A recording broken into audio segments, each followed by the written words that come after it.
Pada penghujung abad ke-19, ketika penerbangan praktis belum dikenal dan balon udara masih menjadi teknologi tertinggi, Amerika Serikat diguncang oleh gelombang laporan aneh. Antara November tahun 1896 hingga pertengahan tahun 1897, ratusan saksi dari berbagai wilayah mengaku melihat kapal udara berbentuk cerutu melayang di langit malam. Peristiwa ini kemudian tercatat dalam sejarah sebagai The Great Airship Mystery. Peristiwa itu pertama kali tercatat pada tanggal 17 November tahun 1896 di Sacramento, California. Surat kabar Sacramento Bee melaporkan kesaksian sejumlah warga, termasuk pejabat kota, yang melihat cahaya terang bergerak di langit. Mereka menyebutnya berbentuk memanjang dengan lampu sorot yang seolah diarahkan ke tanah. Beberapa hari kemudian, San Francisco Call, tanggal 22 November tahun 1896, menurunkan artikel dengan ilustrasi sebuah kapal besar berbentuk cerutu dengan sayap dan baling-baling. Warga San Francisco bersaksi melihat benda bercahaya itu melayang perlahan di atas kota pada malam hari. Laporan ini menandai dimulainya demam airship di seluruh negara bagian. Seiring masuknya tahun 1897, laporan penampakan meluas ke berbagai wilayah Amerika. Surat kabar di Nebraska, Kansas, dan Iowa mencatat kesaksian ratusan orang yang melihat benda aneh melintas di langit. Sioux City Journal, tanggal 3 Februari tahun 1897, melaporkan penampakan di Iowa, sebuah objek dengan cahaya terang, bergerak pelan, tampak berbeda dari balon udara yang dikenal masyarakat.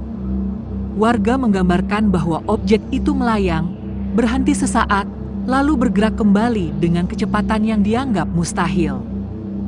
Texas menjadi pusat laporan terbesar. Banyak surat kabar lokal menurunkan kisah saksi mata. Di Rockland, Texas, tanggal 1 April tahun 1897, seorang petani bersaksi kapal udara turun di ladangnya. Ia mengaku berbincang dengan sosok manusia yang menyebut dirinya penemu, tengah menguji mesin untuk perjalanan jauh.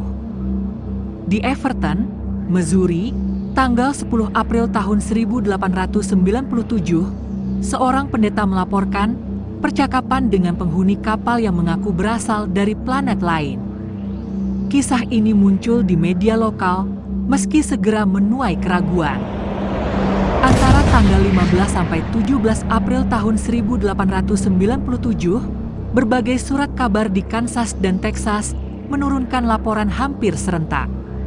Warga di banyak kota bersaksi melihat objek berbentuk cerutu melayang rendah, kadang tampak lampu-lampu berwarna. Salah satu kasus paling terkenal terjadi di Aurora, Texas, dan dilaporkan oleh Dallas Morning News. Artikel itu menyebut sebuah kapal udara jatuh dan meledak di ladang milik warga setempat. Penduduk dilaporkan menemukan potongan logam aneh. Bahkan, koran menulis bahwa sebuah jasad makhluk kecil ditemukan dan dikuburkan di pemakaman lokal. Meski banyak peneliti kemudian menilai kisah Aurora sebagai rekayasa wartawan untuk menarik perhatian, laporan itu tetap menjadi bagian penting dalam rangkaian misteri airship. Gelombang laporan ini memecah opini publik. Sebagian warga percaya bahwa ada penemu rahasia yang telah berhasil menciptakan mesin terbang jauh sebelum masanya. Beberapa surat kabar mendukung teori ini, menulis bahwa penemu mungkin sengaja merahasiakan teknologinya. Namun, banyak pula yang melihatnya sebagai bentuk yellow journalism, gaya pemberitaan sensasional yang marak pada era itu. Kompetisi antar surat kabar membuat kisah tentang airship dimuat dengan judul besar dan ilustrasi dramatis, meski tanpa bukti nyata. Menjelang pertengahan tahun 1897, laporan penampakan mulai berkurang. Tidak ada kapal udara yang benar-benar ditunjukkan kepada publik, dan tidak ada penemu yang tampil untuk mengklaimnya. Surat kabar pun perlahan menghentikan pemberitaan. Walau demikian, Rangkaian laporan antara tahun 1896 hingga tahun 1897 ini meninggalkan warisan besar. Para peneliti UFO modern menganggapnya sebagai pendahulu fenomena piring terbang abad ke-20.